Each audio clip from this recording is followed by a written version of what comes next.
We all want to help one another. Human beings are like that. We want to live by each other's happiness, not by each other's misery.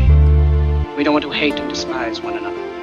In this world, there's room for everyone, and the good earth is rich and can provide for everyone. The way of life can be free and beautiful, but we have lost the way. Greed has poisoned men's souls.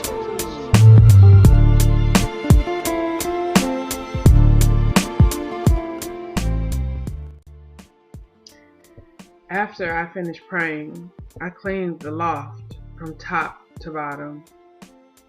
I couldn't even think about sleep. I was so worried. By the time the phone rang much later, I was a nervous wreck. "Hello?" I cried into the phone, trying not to sound as distraught as I was. "Shalom, Bot." "Elder," I exhaled. "Have you heard anything?" "Yes, sweetheart. All the boys made it out just fine, and Lion should be back there shortly." "Oh, good. Praise Yah." I wanted to yell the last of my statement. "Yes, Bot. Praise Yah." He paused. "Look, Nuriah, there is something you should know." I was so concerned about the solemn tone in his voice, I didn't even notice he had called me Nuriah. "What is it, Elder?" "After Lion comes back from these battles, he gets really bad headaches. Child, they can be something fierce. He's really going to need you." He paused again. "You know what I mean, Bot?" "Yeah, Elder, I do, and I got you. Don't worry. Let me go so that I can prepare a couple things, okay?" "Good, Bot." His voice lifted in joy. "When I saw you, I knew that Yah had created you for that boy. I said, now that is a warrior's woman. I knew it. I knew he had created you just for him." I didn't know about all that, but I would do all that I could do to help him. After I hung up with Elder, I went upstairs and started a hot bath. I don't know if he liked bubbles or not, but I know if I had a headache, I would want bubbles. When I was 9, Dollar Bill slammed Lovely's head through the car window, and ever since then she would get these bad headaches from time to time. So I know a little bit about helping him.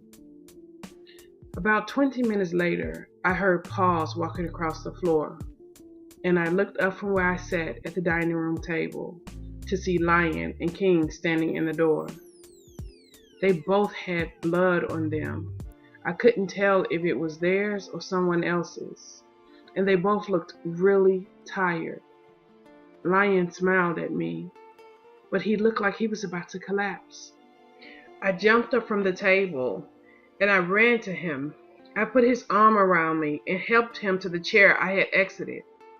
"Are you all right, Lion?" I asked, as I gently ran my hands over his shoulders and chest and stomach. I was trying to feel for wounds.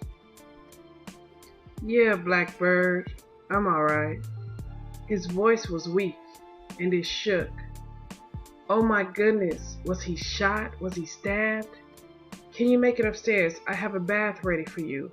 If I could just get him out of these clothes, I could see what was wrong with him." "Oh yeah, that sounds good." But he put his head down on the table instead. It was like he had no strength. I was trying not to panic. I just wasn't used to seeing Lion like this. "Come on, baby, help me," I said, putting his arm around my shoulder, trying to lift his big body from the table. Together we got him to the bathroom.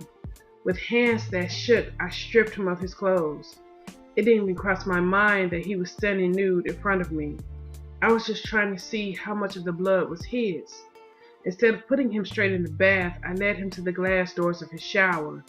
He leaned against the wall as I used the shower head to rinse the blood off. He had a gash under his rib cage and another across his biceps, but most of the blood was not his. Hallelujah for that. I helped him out of the shower and into the tub. As soon as he sat down in it, he grabbed his head, digging his palms into his eyes, and he cried out in a sound like I'd never heard before. I didn't think. I rolled up my jogging pants legs and I stepped into that tub sitting on the back of it. I pulled his head into my lap and I began to rub his temples in a soothing way. I would do this for Lovely sometime until she fell asleep. I draped his locks over my legs and I began to rub his temples. I could tell he was in extreme pain. His body was all balled up and tense. He began to mumble something that I would later find out was the Hebrew prayer, Yah's prayer in Hebrew. And then he said something about a young boy, I think his name was Gideon, and something about him being cut open on a table. It was horrible what he was describing. He said he had to carry him that way or something. Shh, baby, calm down. It's over now, I said in a soothing voice. I wanted to get these horrible images out of his head. This couldn't be helping his headache. So I decided to fill it with pleasant images. Hey Lion, did you know that my favorite flower is a sunflower? And there are places in Tuscany that grows miles and miles of sunflowers. Imagine how beautiful it would be to see as far as your eye could behold, fields of yellow or red or even purple. How free must one feel to sprint through a row of lavender with its relaxing fragrance, sipping into your mind, taking you to a place where there could be no worries, only possibilities. Can you see it, Lion? Can you see the possibilities in a field of colorful dreams? I spoke softly to him of my dreams as I gently rubbed his temples until I felt his big body relax and sleep. I rubbed his head for another hour or so before I quietly woke him and helped him to the bed. Quickly, I covered up all his parts that tried to distract me. Then I went to the linen closet and got some bandages, and there on the shelf was a jar of salve that read, "For lion wounds." It looked homemade. No doubt it was probably Sophia's work. She had even taken the time to draw little flowers on it. Yep, definitely Sophia's work. It was well used, so I grabbed it. The gash under his ribs looked like it may have needed some stitches, but something told me Lion wasn't big on hospitals, judging from the amount of first aid things he had in his closet, and the bruises I saw on his chest, back and arms, and his stomach. He probably treated a lot of his wounds himself. Or maybe Miss Tatiana helped. Carefully, so that I didn't wake him, I cleaned and bandaged his wounds.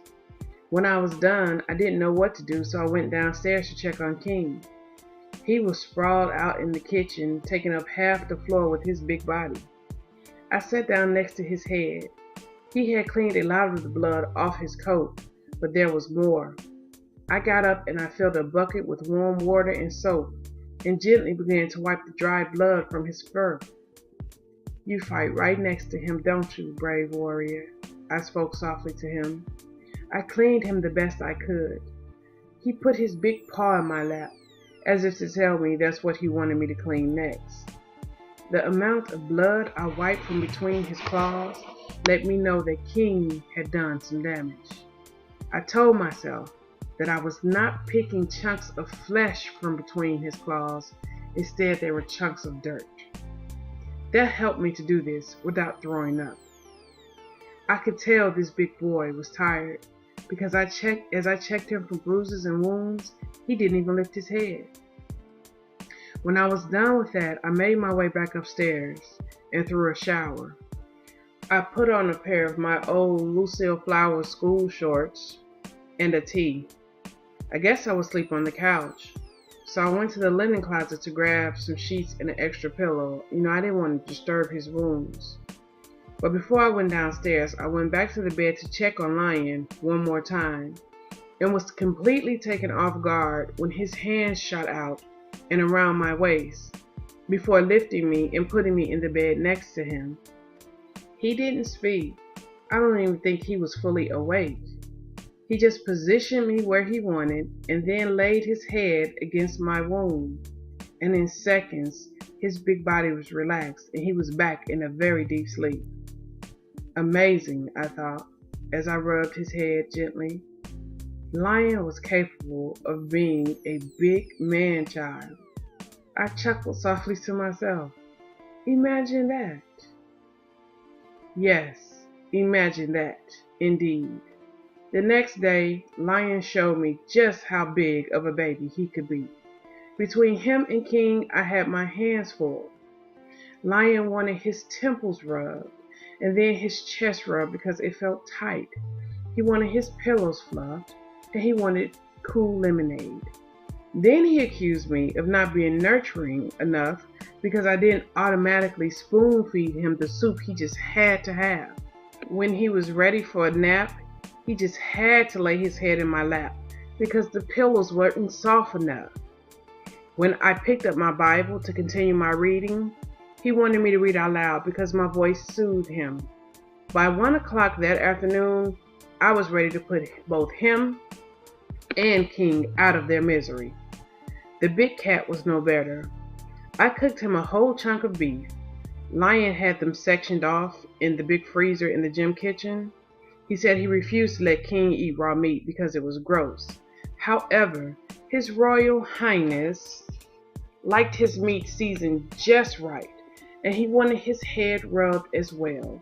And ice, check this y'all, ice in his drinking water. Baby, I need you, Lion called from upstairs in the bed where his other Royal Highness had been all day. I looked at the cast iron skillet. I wondered if I hit him with it, would it dent or would it dent him? Baby, he called out, I'm coming, Lion. I'm sure you won't slip away in the time it takes me to get there. Why are you being so mean to me? I'm sick, he said as I stepped up into the bedroom. Y'all, if he was sick, I was the Queen of England. He looked amazing. In fact, he looked better than he looked yesterday. Sorry, Lion. What do you need? I exhaled. Maybe I could use a cool towel on my head. See what I'm saying? See what I've been going through? I went into the bathroom to get it, and I came out and handed it to him. Surprise, surprise, he didn't take it. You're not gonna do it for me? He asked with a fake horrified look on his face. I don't know what I was thinking, Lion. I sat next to him on the bed. All he wore was a pair of shorts, so his muscular chest that was propped up on the pillow I had fluffed for him 99 times was a big distraction. I looked away from that chocolate morsel and collided with those deep chocolate eyes. There was way too much heat there, so I chose to look at the towel I was pressing to his head instead. Do your head feel better? I asked him quietly. Just slightly. Do you think you're going to feel better anytime soon? Probably not.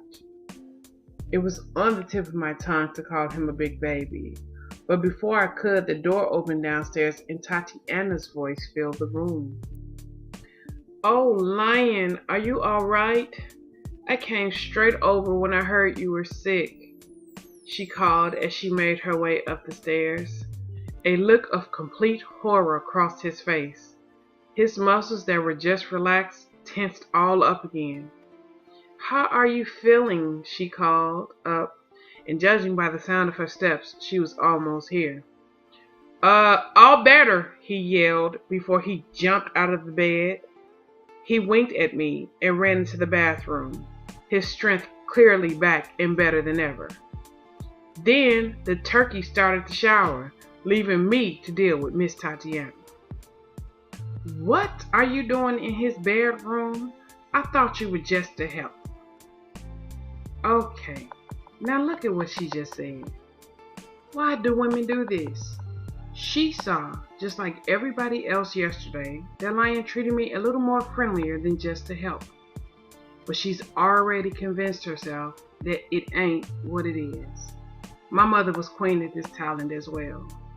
Now, I could check her, but that ain't my place. Lion let this woman believe she was going to be his wife. This was his problem and not mine. Oh no, Tatiana, I was just holding it down until you got here. But now that you're here, he's all yours. Then I got up and went downstairs to start making dinner. And about 9 minutes later, stuff hit the fan. I don't know what he told her, but she sure wasn't sounding how I read a seasoned Hebrew woman should sound. I can't even repeat some of the things she said to him, and I don't know if I blame her. One thing I can repeat, she said. She screamed about how she wasted her time trying to get him when she could have gone after the preacher.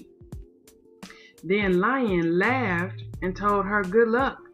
He said the preacher was the one that warned him not to get with her in the first place. Then he told her she wasn't fooling nobody by covering up the fact that she was a sneaky, conniving, treacherous woman in Hebrew garb. I heard what sounded like a thud. I put my hand to my chest, turning around from the stove. Oh my goodness, did he just hit her? Footsteps came down the stairs, and Miss Tatiana slammed out the door in a huge huff. I looked down at King. He looked up at me. Do you think this is my fault? I asked him. He opened his mouth in a huge yarn and then shook his shaggy mane. I saw Lion's shadow coming into the kitchen, and I quickly turned back to the stove, pretending like I was none the wiser. Dang, I didn't even hear him come down the stairs. For somebody so big, he didn't make a sound when he walked. He stopped in the kitchen door. I looked over my shoulder, and oh my goodness, he had a black eye. I tried to hold it in. I did. Are you alright? I asked before I collapsed in laughter. I laughed so hard, I thought I was going to have to get on the oxygen machine. And the whole time he stood there with one of those salty grins on his face. You know, the ones where it's like he want to blame me, but he know it's his fault and he deserved exactly what he got.